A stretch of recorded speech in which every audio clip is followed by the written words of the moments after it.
Buenos días. Bueno, el artículo de hoy yo me identifico total. No voy a hacer mucha exposición porque para qué con una mujer contiene ese talento.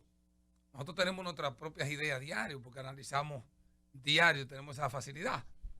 Y Rosario lo hace o escribe o la invitamos y entonces también es parte del diarismo. Yo creo que todo este proceso de hoy viene del 96 para acá. Lo que estamos viviendo hoy viene del 96 para acá. Me gustaría que Rosario hiciera como esa especie de tránsito de recorrido. cómo caímos a hoy. A Y este cómo recorrido. la gente se sorprende con las alianzas y esto. Me gustaría que hablara de eso. Sí, bueno, en mi artículo de hoy, que lo titulo del pele balaguerismo al perre balaguerismo, básicamente lo que trato de ahí de explicar es cómo, si miramos aquella gran trilogía de los líderes que surgieron en el post-trujillismo, aunque venían, en el caso de dos de ellos, desde el trujillismo, o sea, Balaguer y Bosch ya venían con una trayectoria, uno desde el Estado, el otro desde la oposición. Peña Gómez, un poco más joven, pues entra de lleno después de la caída de Trujillo. Pero esas tres figuras marcaron el periodo inmediatamente después de la dictadura de Trujillo. Ningún país de América Latina tuvo un liderazgo político tan fuerte y tan diverso como lo tuvo la República Dominicana con esas tres figuras. De esas tres figuras, Bosch gobernó solamente 7 meses en el 1963. Sí. José Francisco Peña Gómez nunca llegó a ser presidente de la República, aunque lo intentó. A principio no lo dejaban ser candidato. Exacto. En el 78-90, vamos a decir, Sí. hasta que en el 90 finalmente con el PRD en serios problemas, él logró ser candidato y volvió a ser candidato. Era un problema por la división con Magluta, por ejemplo. Las Bueno, contradicciones. y porque en el 86 habían salido del poder muy marcado por una crisis económica, por divisiones dentro del partido y demás. La lucha de tendencias. Exacto. Entonces, el punto es, Peña Gómez nunca llegó a ser presidente. Exacto. ¿Quién fue el que gobernó este país la mayor parte del tiempo? Balaguer. Balaguer. Y de ellos tres, el único que gobernó realmente, porque 7 meses fue muy poco para decir que Juan Bosch marcó algo más allá del simbolismo de lo que él hizo en 7 meses. Entonces, Balaguer es el que gobierna la mayor parte de todo ese periodo post-trujillista hasta la década del 90, cuando Balaguer sale en el 96. Sí. Claro, sale porque en el 94 lo obligaron a firmar un pacto para solo gobernar 2 años más y no poder competir en el 96. Lo inhabilitaron. Para el 96 lo inhabilitaron, sí, pero y le recortaron volvió en el 2000 a intentarlo, pero ya muy mayor de edad. Pero el punto es que Balaguer fue el que gobernó de los tres. Entonces Balaguer desde el Estado impregnó un modelo, unas instituciones y una cultura conservadoras. Con frecuencia yo escucho, me dicen o preguntan que el pueblo dominicano es conservador. Y yo respondo, no es el pueblo, son las élites. Entonces las élites dominicanas son conservadoras y han estado y siguen estando muy compactadas. Entonces, ese conservadurismo de las élites, a pesar de que Juan Bosch y Peña Gómez le impregnaron al pueblo dominicano ideas progresistas. Porque tanto Bosch, que fue el maestro de la política dominicana en los años 60, con sus alocuciones radiales, Tribuna del Pueblo, todas esas cosas. Y el manejo del discurso y el lenguaje al pueblo. Con un lenguaje sencillo, sus libros, clases sociales, composición social, sus análisis de las clases sociales, sus análisis de la explotación, sus análisis de la pobreza, sus análisis del imperialismo. O sea, todos esos libros de Juan Bosch marcaron una generación. Entonces, él por un lado y Peña Gómez por el otro, que se autodeclaró socialdemócrata y sus vínculos a nivel internacional eran con la socialdemocracia. Entonces, esos dos impregnaron en la sociedad dominicana ideas más progresistas, pero quien gobernaba era Balaguer. Entonces las élites dominicanas se forjaron en un conservadurismo. En ese alrededor ahí. Y realmente los pueblos no inventan sus ideologías políticas. Las élites las articulan y las propagan. O sea, son las élites las que las generan y las difunden, vamos a decir, en la sociedad. Entonces, todo mi análisis del artículo de hoy viene al tema de que en el año 96, para el PLD llegar al poder, dependió del apoyo que le dio Balaguer. ¿Por qué Balaguer optó por apoyar al PLD? Porque él estaba en una cruzada de impedir que Peña Gómez llegara al poder, porque era un negro de origen haitiano. Entonces, dentro del conservadurismo dominicano, a pesar de que Peña Gómez es el único líder de masas que ha existido en la política dominicana. El único. Es el líder de masas realmente auténtico, es él. Un fenómeno.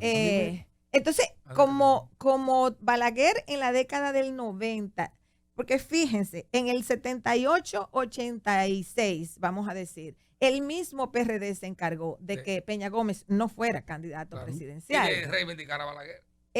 Pero ya en el 90, cuando Peña Gómez se postula, ya el PRD no podía impedirlo más, porque no tenía una buena alternativa en su crisis partidaria interna. Entonces, Peña Gómez asume la candidatura en el 90, el 94, el 96. ¿Quién dirige la cruzada contra Peña Gómez?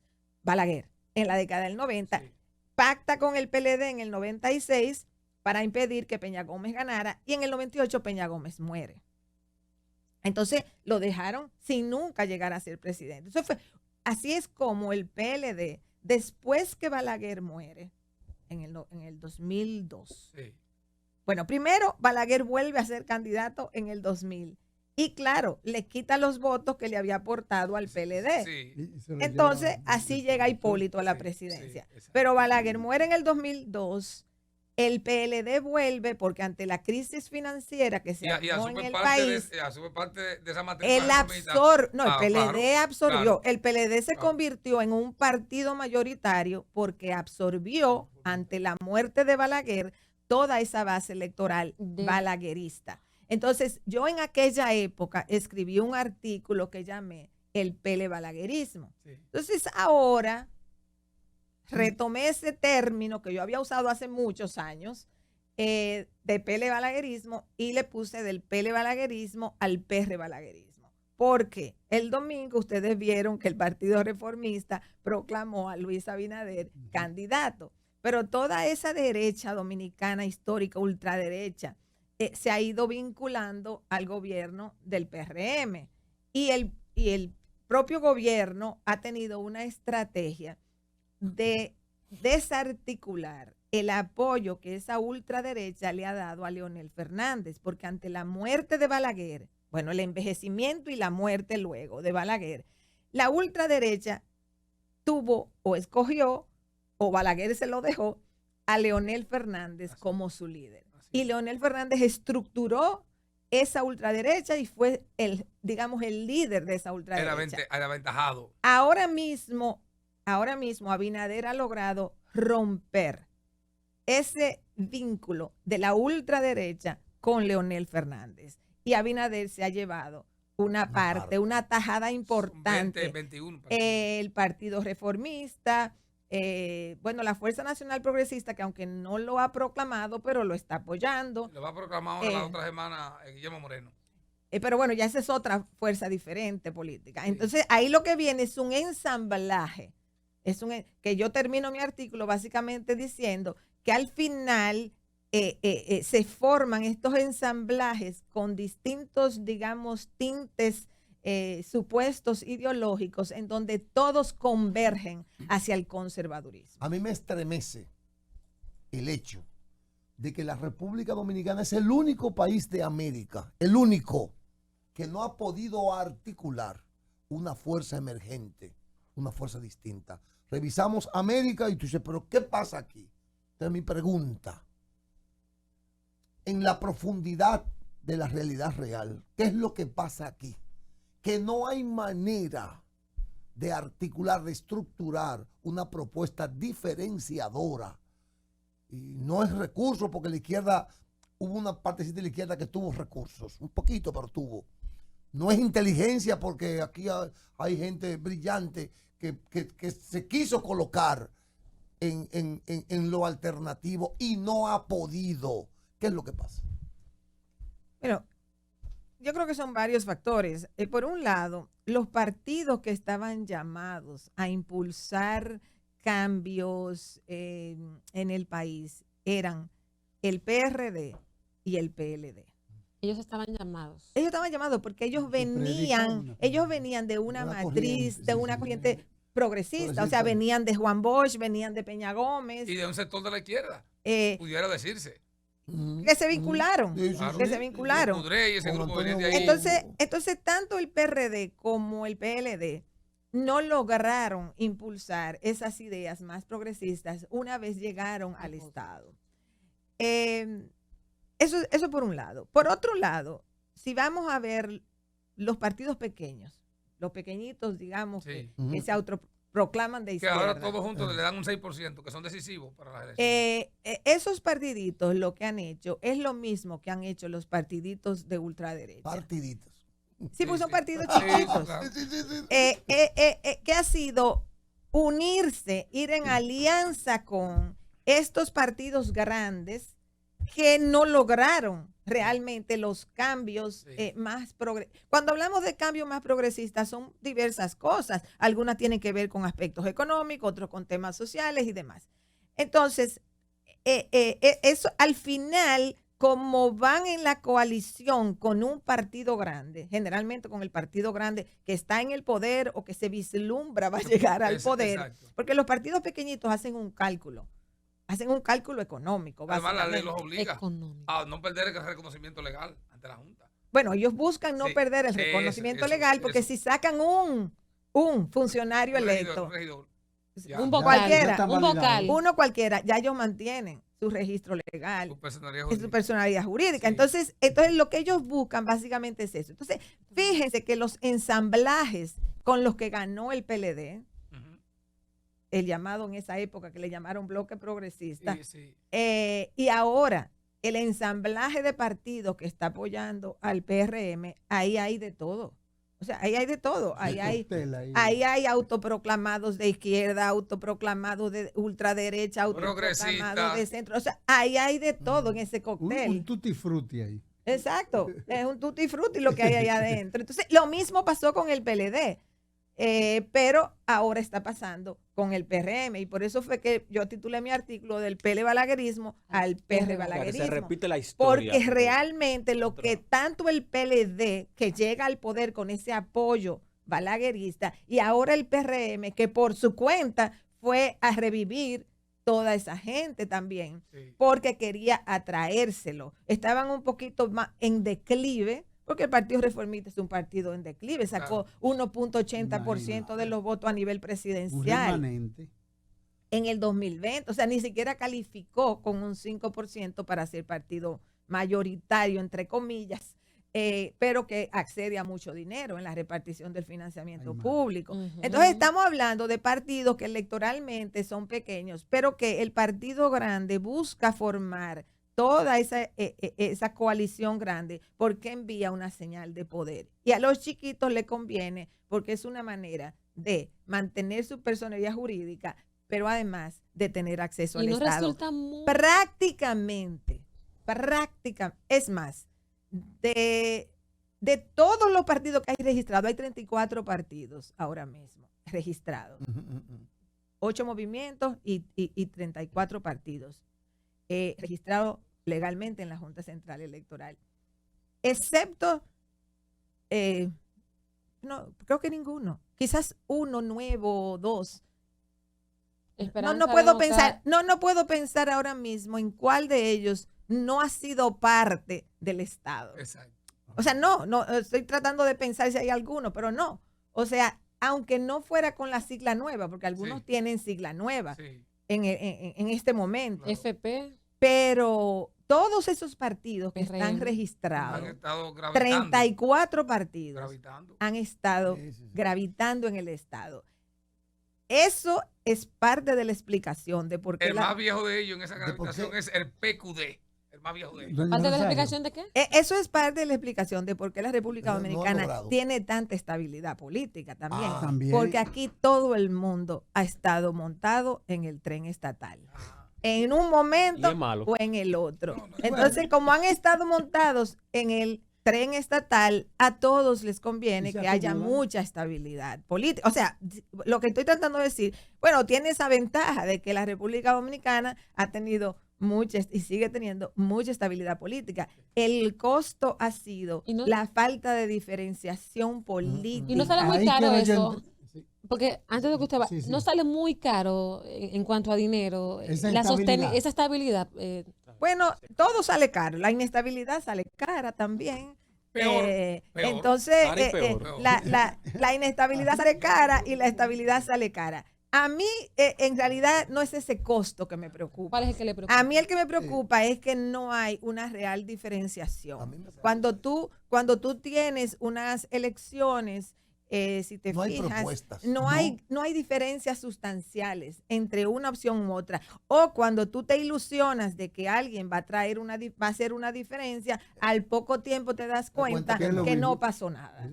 Entonces, eso tiende eventualmente a producir un desencanto que aquí no se ha producido en los niveles que se ha producido en la región. Ese es uno. El amigo aquí. Va por ahí. Uno de los problemas de la región es el nivel de desencanto. Y en el mundo, el problema de desencanto político es uno de los desafíos que tienen hoy en día todos los países, prácticamente. Con Estados Unidos. Hay un desencanto, por ejemplo, con el presidente Biden ahora, increíble. Sí, lo que pasa es que en Estados Unidos el desencanto con uno te lleva a la elección del otro. Y viene el mismo desencanto. Sí, pero como hay dos opciones, en los países donde no hay opciones tienen un mayor problema, porque si tú no tienes la opción de quitar a A para poner a B, entonces también se te complica muchísimo. Ahí viene mi planteamiento. Si no tiene opción para quitar a A y poner a B, tendrá que inventar un C. Y viene mi pregunta, y se conecta con tu pensamiento. Visión, sí. ¿De qué han servido en América Latina los famosos gobiernos progresistas? ¿Cuáles han sido los resultados? Sí, pues eso es lo que yo quiero saber de una persona que realmente piensa. ¿Han sido realmente positivos esos supuestos gobiernos progresistas que honestamente, en lo personal, doña Rosario, a mí nunca me han simpatizado?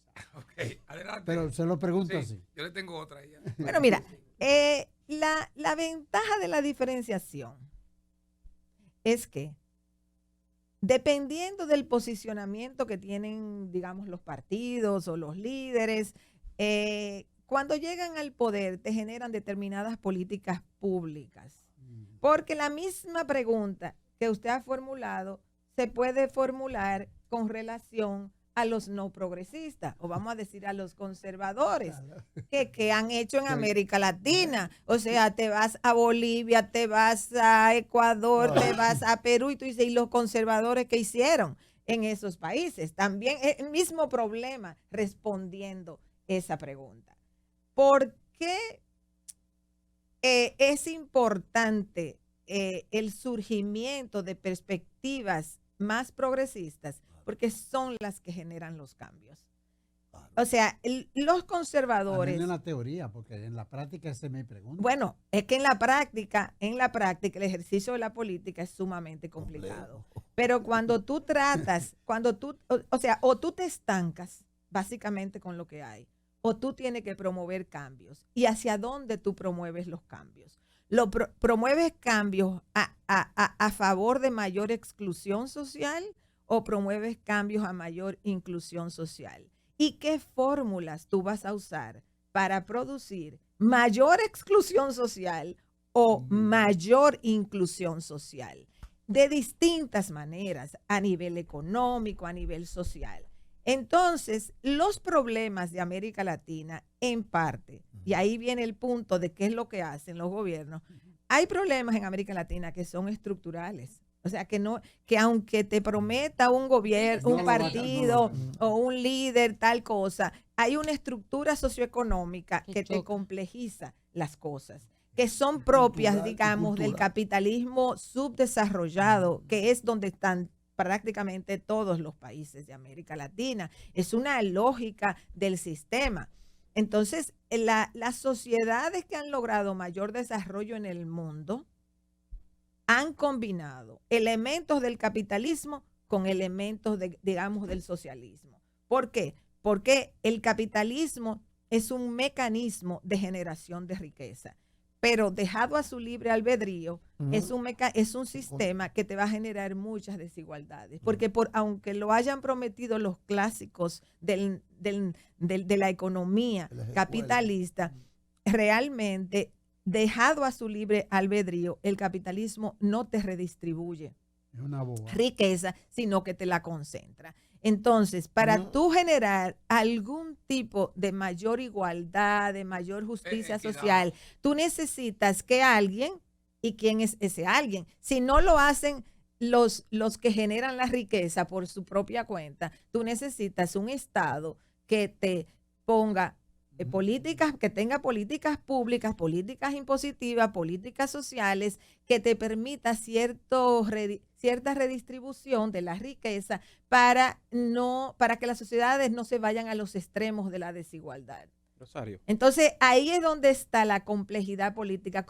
Pero si ustedes ven a los países del capitalismo desarrollado en Europa, en Estados Unidos, en Canadá, o sea, los países del capitalismo desarrollado que han combinado eso con cierto nivel de democracia, básicamente han tratado de conjugar de alguna manera o algún nivel el capitalismo en su generación de riqueza con políticas más socialistas para la redistribución de esa riqueza. Rosario, gracias por estar con nosotros. Mire, quiero aprovechar su presencia, porque creo que en el día de ayer escuché unas declaraciones suyas mientras usted estuvo en la Junta Central Electoral, con relación al plazo de los partidos, en este caso de las candidaturas municipales, que se vencía ayer a las 8 de la noche, pero que ahora se dio un plazo más, por tercera ocasión, para el próximo viernes. Entonces, preguntarle a usted en ese sentido, ¿usted cree que esto le puede perjudicar a los partidos políticos este tema de la tardanza que ellos han tenido para inscribir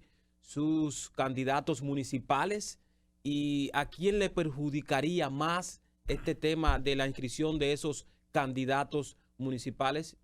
Entendería yo, no sé, si usted cree que sería al PRM por tener tantos inconvenientes, en este caso en el Distrito Nacional. Sí, mira, como va a ser con papeletas o boletas, no va a haber el problema que se presentó en el 2020, que estaban presentando, porque incluso ahora son plazos de la Junta, pero también están los problemas que se llevan al Tribunal Superior Electoral, que toman su tiempo por el fallo y demás. Y un problema que tuvo consecuencias electrónicas, digamos, fue la tardanza en la resolución de las candidaturas, subirlas, como se usó el modelo o sea, la votación electrónica por computadora, que el colapso, lo que se produjo el día de las elecciones en febrero de las municipales, fue el colapso, que según análisis técnico, parte del problema fue yo nada más estoy reproduciendo aquí lo que se dijo. Sí. Parte del problema fue todas esas candidaturas a última hora que se introdujeron en el programa. Entonces, bueno, que ahora tenemos boletas en papel, que no va a haber ese problema. Sí. Pero desde el punto de vista político, yo pienso que la tardanza del PRM en ya finalizar sus listas, porque ahí es donde está ellos son los que están solicitando prórroga. Y uno supondría que sería la oposición que tiene que resolver el problema de su alianza. Sin embargo, ha sido el PRM el más interesado en posponer. Yo creo que el PRM se ha equivocado en no haber tenido a tiempo sus candidaturas definidas para la alcaldía y para la senaduría del distrito, porque lo que están permitiendo es que se genere una corriente de opinión de que ellos tienen un tranque porque porque la alianza PLD Fuerza del Pueblo tiene candidatos fuertes que ellos no saben ahora cómo enfrentar. Entonces un poco esa es la línea, porque lo que se genera es lo que dicen a través de los micrófonos y de las redes, esa es la opinión que se va haciendo popular. Entonces, claro, a la oposición le conviene decir, miren, el PRM no se puede poner de acuerdo para elegir esta candidatura porque le tiene miedo a las candidaturas de la alianza. Yo creo que el PRM en ese sentido ha cometido un error de estar pidiendo prórroga y de no haber tenido eso definido con antelación. Pero esa definición, escúcheme ahí mismo, esa definición le pudiera costar la candidatura en el distrito.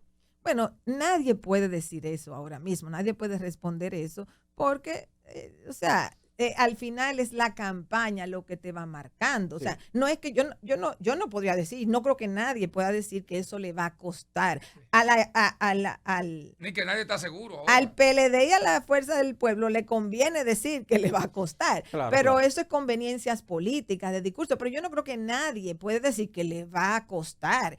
Ahora, lo que sí se puede decir es que esa indecisión que tienen, el no haber anunciado en este momento, está generando una corriente de opinión que es negativa para las candidaturas que eventualmente ellos anuncien.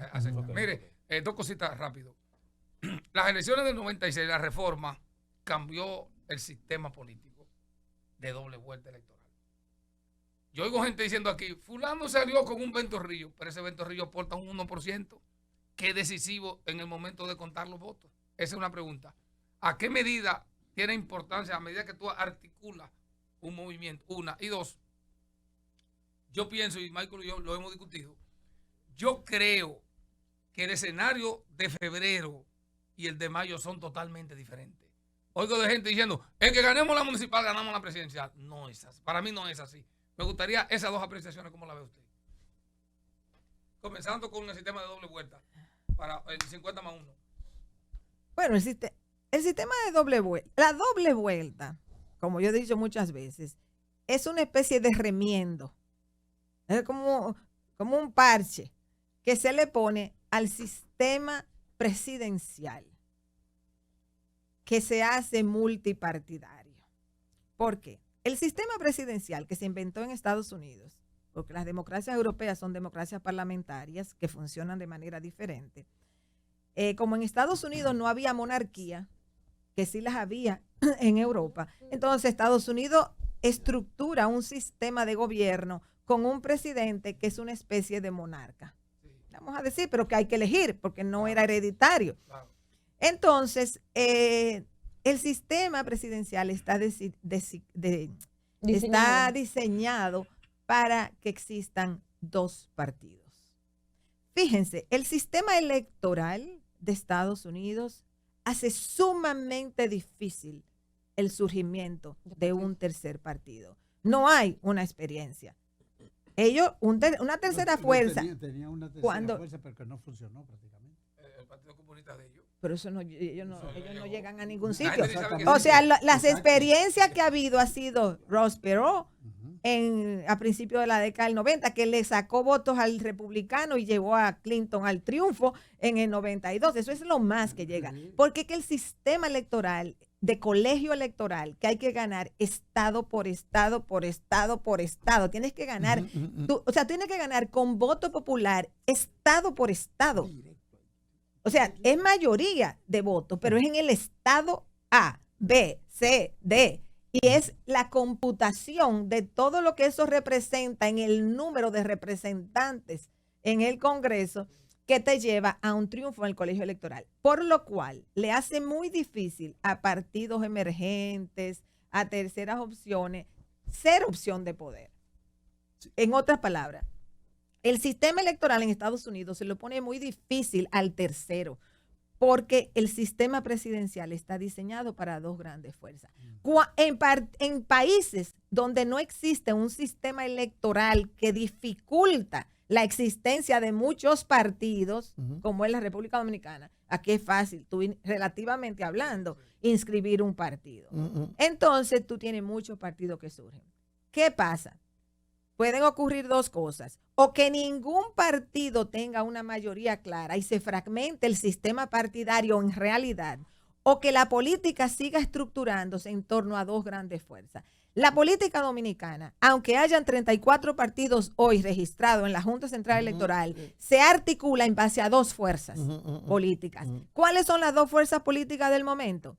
El PRMismo, por un lado, que está unificado al día de hoy, y el PLDismo, por otro, que está dividido al día de hoy entre PLD y Fuerza del Pueblo. Pero eso es lo mismo. Ese es el PLDismo. Sí. Entonces, el resultado de las elecciones. Los partidos políticos minoritarios, a los cuales se le asigna mucha importancia. Yo tengo una hipótesis, y es una hipótesis, porque no es fácil comprobarla. Exacto.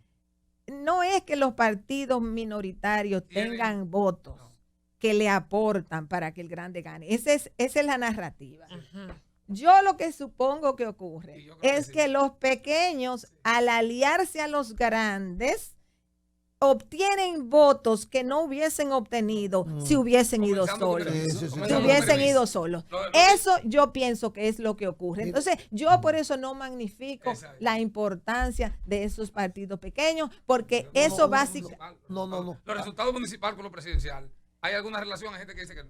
Yo no creo que lo municipal determina automáticamente lo presidencial. Pero puede influir.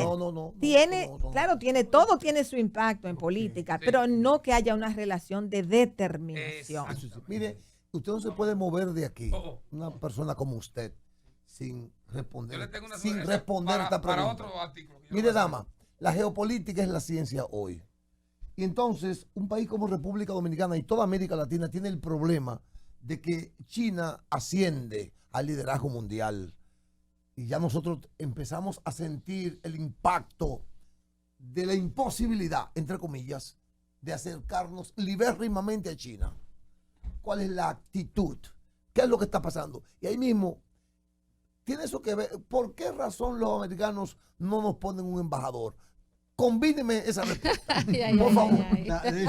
Combíneme, sí, porque ¿cómo es que es posible que no haya un embajador? Es China que tiene. Y después yo la última pregunta, adelante. Pero la verdad yo no sé por qué Estados Unidos no ha nombrado. No me puedo inventar una razón porque yo no sé la razón de por qué no lo ha nombrado. Pero bueno, cual sea la razón.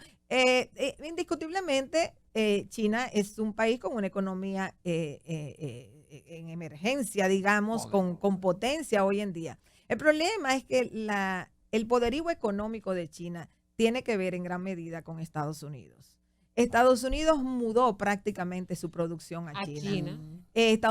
China se convirtió en la gran zona franca de Estados Unidos y luego del mundo, porque si ustedes van a cualquier pueblo de la República Dominicana, verán que las tiendas históricas de esos pueblos han sido reemplazadas por tiendas chinas.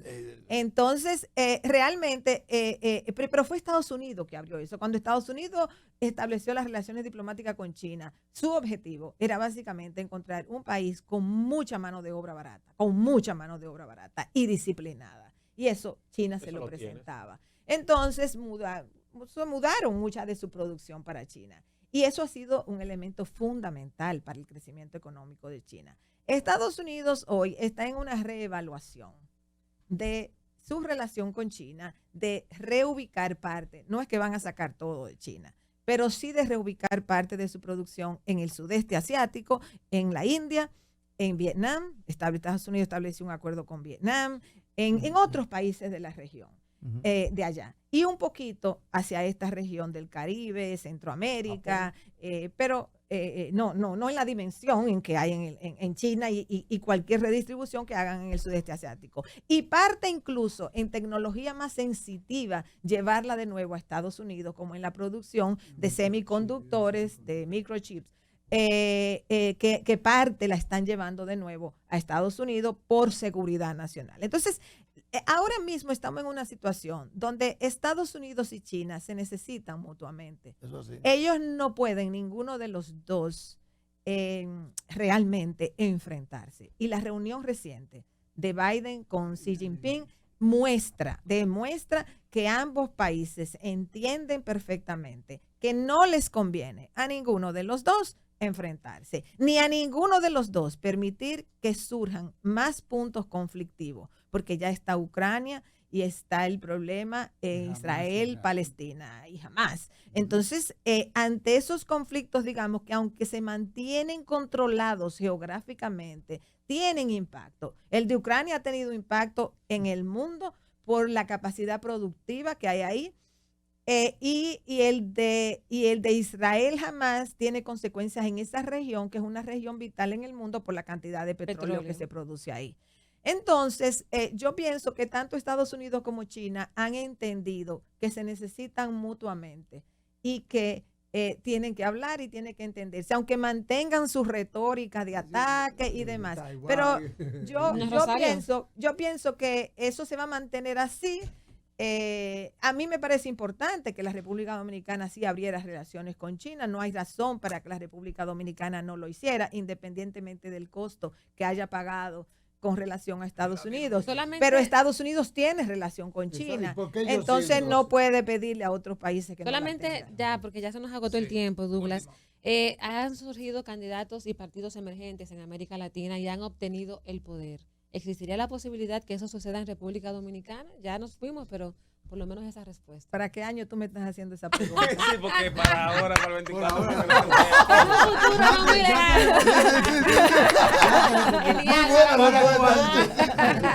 Dama, muchas gracias.